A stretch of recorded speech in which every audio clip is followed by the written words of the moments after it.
Our discussion for today is basically about how you can efficiently manage your brooding unit.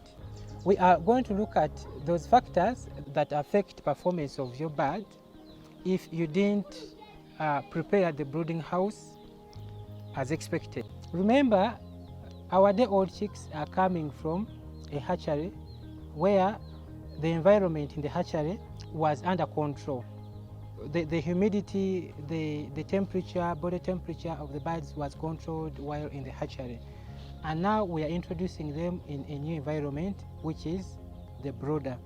What we are trying to achieve in a brooder environment is to mimic an environment that is almost similar to the natural environment provided by the mother hen. If our birds were being reared by the mother would have a particular body temperature or humidity under which she will be protecting or covering her birds. This brooder is the artificial hen, and there are parameters that we need to look at in order for us, or in order for the birds to grow optimally. And we are looking at factors like the lighting in the room. We are looking at factors like the temperature, the humidity, the floor size, the ventilation. All those are factors that are going to affect performance of the birds in the brooder. If we are to look at the different factors, for example, lighting. The first 3 to 5 days are very important in ensuring that there is maximum lighting in the room to enable our birds to quickly adapt to the environment and also get used to the drinking and feeding places. So ensure that there is always light in the room that will enable the birds to look around for where the eating and feeding places are. The other important factor that you need to look at is the preparation of the floor. You should not leave the floor bare. You don't want birds that are in direct contact with the floor. The floor is considered to be cold compared to the body temperature of the birds. So ensure that you cover the floor with litter, for example sawdust, or with paper. This will be able to insulate the feet of the bird from the floor. Wood shavings of this nature will provide a very good bedding for your birds. So we need to spread these wood shavings such that we prevent direct contact of the bird's feet with the floor. Remember, the temperature of the floor is expected to be low, and yet we need to raise or to boost the temperature of the birds. In a brooder, we expect the brooder temperature to be between 35 to 37 degrees centigrade.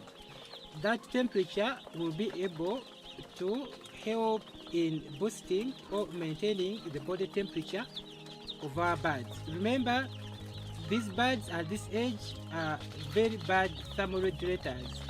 These birds are not in position to boost or to raise their body temperature, so they need this external heat or temperature to boost their body temperature.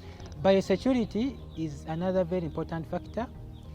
Always ensure that there is maximum protection of our birds from diseases or from any infections. The shoes and the clothing that you use in a brooder house should always be kept in the brooder house and not brought out of the house, because any exchange of clothing in and out will be another vehicle for introducing diseases into your brooding house.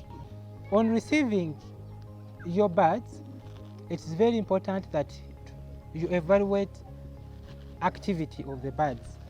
We expect 25% of the birds to be playing, running around in the brooder.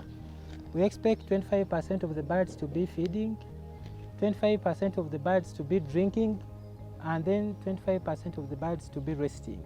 We said that 25% of the birds should be feeding, 25% of them should be moving or should be playing. Another 25% of the birds should be resting. In that way, you'll be sure of a good flock of the birds that you've received. Always ensure that you obtain your chicks from a certified hatchery. You don't want poor performing genetics into your brooder, which genetics are going to become costly for you at the end of the production cycle. Continuous lighting in the brooder, most especially after 5 days, is not recommended. We need dark periods in the room that are going to help the birds to digest what they have been able to eat. Remember, as a standard, we expect birds to be putting on 1 kilogram of live body weight for every 1.6 kilograms of feed consumed.